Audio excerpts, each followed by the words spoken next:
იურიდიულ საკითხთა კომიტეტის სხდომაზე ქართული ოცნების დეპუტატებმა უკვე განიხილეს პარტიების აკრძალვის შესახებ კანონპროექტი, რაც იმას ნიშნავს, რომ რამდენიმე წუთში დადგება კენჭისყრაზე და მას წინააღმდეგობის გარეშე კომიტეტის ფორმატში დაამტკიცებენ.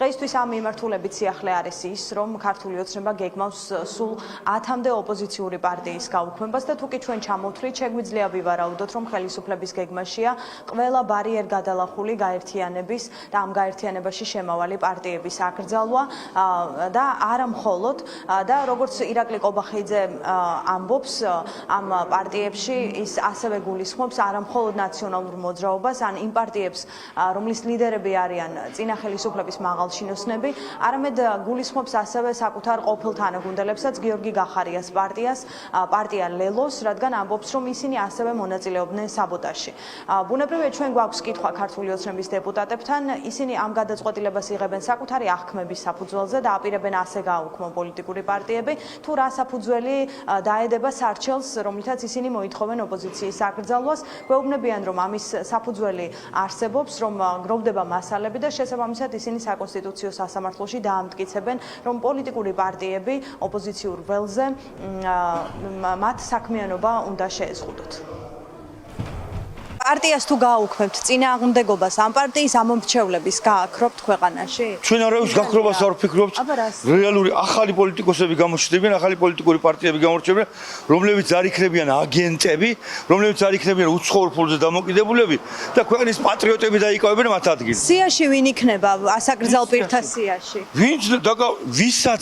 ვინც ნაცებთან არის დაკავშირებული, ვინც იმ სიბინძურესთან, ამ დაკავშირებას როგორ გავიგებთ? ვისაც იმ ტერორთან აქვს კავშირი იქნება კავშირს ვინ განსაზღვრავს ბატონ ვიქტორ ეს კითხვა მაქვს კანონი წერია დაკავშირებული ჩადენილი დანაშაული ყველა აგებს პასუხს ადრე თუ გვიან შეხედავთ 4 ოქტომბერსაც 4 ოქტომბრამდე ხედავთ რომ ეს ადამიანები პირდაპირ მოუწოდებდნენ დამხობისაკენ ისინი ღიად საუბრობდნენ რომ უნდა შევარდნილიყონ და ძალით დაეკავათ სტრატეგიული მნიშვნელობის შენობები და ობიექტები ისინი პირდაპირ საუბრობდნენ ძალადობაზე 4 ოქტომბრამდეც და 4 ოქტომბერსაც და როდესაც ეხა კიდე ცდილობენ მსგავს საკითხების წინ წამოწევას და ვერ იაზრებენ ვერ სწავლობენ ვერ საკუთარ შეცდომებზე მათ შორის რა თქმა უნდა ესენი არ არიან პოლიტიკოსები ესენი არ არიან პოლიტიკური პარტიები ესენი არიან კონკრეტული პროექტები ამ პროექტებს ყავს ერთი და იგივე ავტორი უბრალოდ ის ავტორი მათ უნაწილებს როლებს მაგრამ ამ როლების შესრულებაშიც არიან ძალიან უხეიროები და უნიათოები და უნიჭოებიც კი როგორც ვიგებთ ლელოს და გიორგი გახარიას პარტიაზეც არის საკითხი შეიძლება ყველაფერზე იყო დანარჩენ სარჩელში ნახავთ.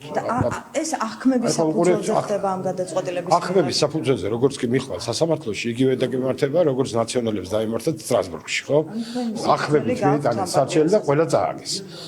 თუ იურიდიულად დასაბუთებული არ იქნება, იგივე ბედი ეწევა ჩვენ სარჩელსაც. ამიტომ ჩვენ არ დავუშვებთ რომ აღქმების დონეზე იყოს ეს სარჩელი მომზადებული.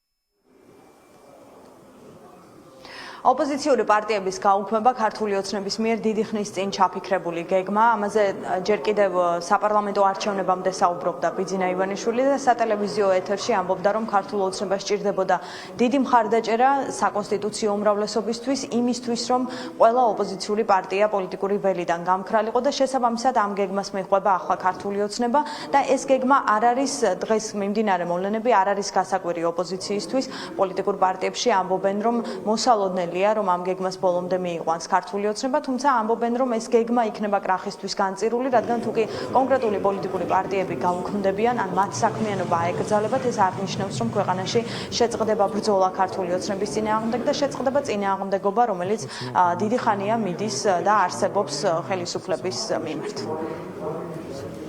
გარკვეულ ცვლილებებს ახლა რა თქმა უნდა ეს გამოიწვევს იმ თვალსაზრისით, რომ კიდევ უფრო მეტი ფორმალური წინაღობა გაჩნდება ჩვენი საქმიანობისთვის, ხო? შეიძლება აგვეკრძალოს საერთოდ ქვეყნიდან გასვლა, შეიძლება აგვეკრძალოს ტელევიზიებში ჩართვა და თუ ჩავერთვებით შემდეგ ტელევიზიებს დაეკისროთ ძალიან დიდი ჯარიმები და სხვადასხვა ტიპის სანქციები აამუშავოს ივანიშვილმა და საბოლოო ჯამში ასევე დაიწყოს იმ ადამიანების დაკავება, რომლებიც არ დაემორჩილებიან ამ აკრძალვებს. პოლიტიკის მეცნიერებაშიც კი პარტიების აკრძალვა არის ერთ-ერთი მთავარი ნიშანი იმ ფაზის საწყისი, რომელსაც ქვია დიქტატურა და ძალიან მარტივად აი განსხვავება ეგრეთ წოდებულ კონკურენტულ ავტორიტარიზმსა და დიქტატურას შორის არის სწორედ ის, რომ რეჟიმი, რომელიც გრძალავს პოლიტიკურ პარტიებს, არის დიქტატურა. აი ჩვენ რომელიმე ლიდერს როგორ შეუზღუდავენ პოლიტიკური განცხადების გაკეთებას, აქციაზე არივლის, თქვენთან სტუმრად არ მოვა ეთერში და არის საუბრებს სიმართლეს, თქვენ ინტერვიუს არ მოგცემ თუ რა.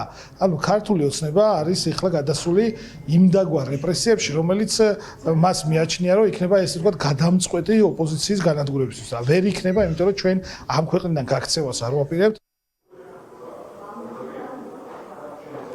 ვიდრე ეს ჩართვა მიდის და მე ვსაუბრობ, მანამდე იურიდიულ საკითხთა კომიტეტის სხდომა უკვე დასრულდა. შეგვიძლია ვთქვათ, რომ რამდენიმე წუთში მოასწრო განხილვა ქართულმა ოცნებამ კანონპროექტისა, რომელიც სრულად ოპოზიციური ველის გასუფთავებას ემსახურება და ბუნებრივია მოახერხა კიდეც კენჭისყრაზე მისი დამტკიცება. ახლა სესიაზე გაიტანენ მეორე მოსმენით კანონპროექტს და თუ კი გეგმა არსებობს, შესაძლებელია, რომ დღის ბოლომდე უკვე მესამე მოსმენითაც მოასწრო ამ კანონპროექტის განხილვა და შესაბამისად მისი დამტკიცებაც.